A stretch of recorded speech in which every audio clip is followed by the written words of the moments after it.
এটা কিন্তু জাতিগতভাবে মানুষ হিসাবে আমাদের খুব খারাপ মেসেজ, খুব খারাপ মেসেজ। শারীরিকভাবে আমাদের জাতি বন্ধ হয়ে যাচ্ছে। একসময় দেখতাম আমরা এই টিতে ফুটবল খেলা দিয়া তুমি ঘরে ঘরে রাইতে যাই, তুমি যাইতো কিনা?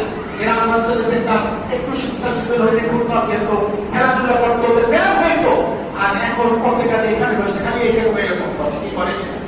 ফেসবুকে এইটা সেটা, যেমন চোখের কষ্ট হচ্ছে তেমন শারীরিক নাম হচ্ছে না। এই ছেলেটা বেড়ে উঠতেছে না। এই ছেলেগুলো এই ছেলে মেয়েগুলো মানসিকভাবে প্রতিবন্ধী হয়ে যাচ্ছে, শারীরিকভাবে প্রতিবন্ধী হয়ে যাচ্ছে। কি যাচ্ছে কিনা?